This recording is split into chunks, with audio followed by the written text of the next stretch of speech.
कुछ देशों के वैज्ञानिक सूरज की रोशनी और गर्माहट को कम करने की परियोजना पर काम कर रहे हैं। उनका दावा है कि सूरज की तपिश को अगर कम कर दिया जाए तो धरती पर ग्लोबल वार्मिंग के खिलाफ चल रही मुहिम की राह में बड़ी सफलता मिल जाएगी।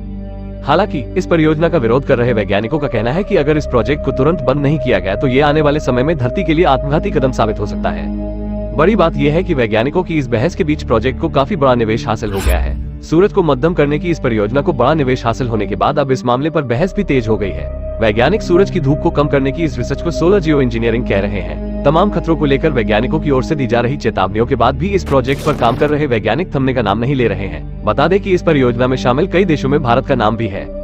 कैसे कम की जाएगी सूरज धूप? वैज्ञानिकों का कहना है कि इस परियोजना के तहत धरती के वायुमंडल की ऊपरी परत पर सल्फर का छिड़काव किया जाएगा।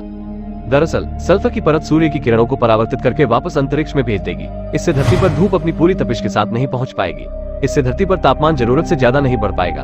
परियोजना पर काम कर रहे वैज्ञानिकों का मानना है कि इससे ग्लोबल वार्मिंग को रोकने में काफी मदद मिलेगी। अब जब उन्हें इस परियोजना के लिए बड़ा निवेश मिल गया है तो वे इस पर तेजी से काम को आगे बढ़ा सकेंगे। कौन कर रहा है आर्थिक मदद? ब्रिटेन की समाजसेवी संस्था डिग्रीज इनिशिएटिव ने बताया है कि इस परियोजना को 7.44 करोड़ रुपए की मदद दी जा रही है। सोलर जियो इंजीनियरिंग परियोजना पर इस समय 15 दिनों में शोध कार्य चल रहा है। इसमें भारत के अलावा नाइजीरिया और चिली जैसे देश भी शामिल हैं। बता दें कि इस परियोजना में ज्यादातर विकासशील देश ही हैं। समाजसेवी संस्था ने बताया कि यह आर्थिक मदद सोलर इंजीनियरिंग से मानसून पर पड़ने वाले असर के अध्ययन के लिए दिया जा रहा है।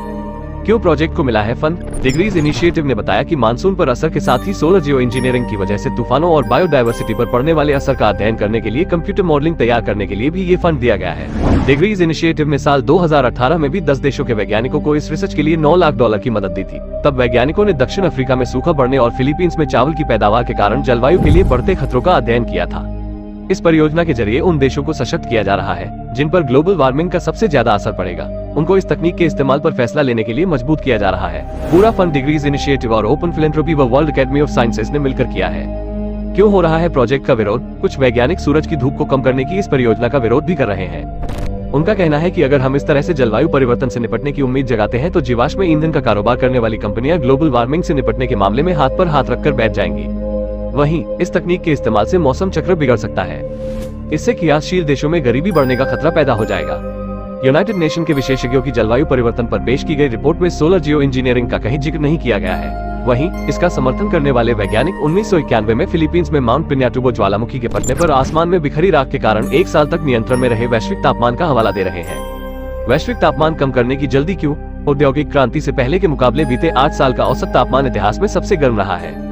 आंकड़ों के मुताबिक तापमान में 1.2 डिग्री सेल्सियस की बढ़ोतरी हो चुकी है। वहीं पेरिस समझौता 2015 के तहत वैश्विक तापमान को 1.5 डिग्री से ज्यादा नहीं बढ़ने देने का संकल्प लिया गया है। इसलिए दुनिया भर के वैज्ञानिक बढ़ते तापमान पर अंकुश लगाने के लिए कोई रास्ता अपनाने की जल्दी में है। यूट्रेस्ट यूनिवर्सिटी में ग्लोबल सस्टेनेबिलिटी गवर्नेंस के प्रोफेसर फ्रैंक बेयरमैन के मुताबिक औसत अमेरिकी हर साल 14.7 टन कार्बन डाइऑक्साइड का उत्सर्जन करता है। वहीं औसत भारतीय सिर्फ 1.8 टन कार्बन डाइऑक्साइड उत्सर्जित कर रहा है। अगर दुनिया भर के लोगों का औसत कार्बन उत्सर्जन भारतीयों के बराबर भी हो जाए तो जलवायु परिवर्तन की समस्या से निपटने में आसानी होगी।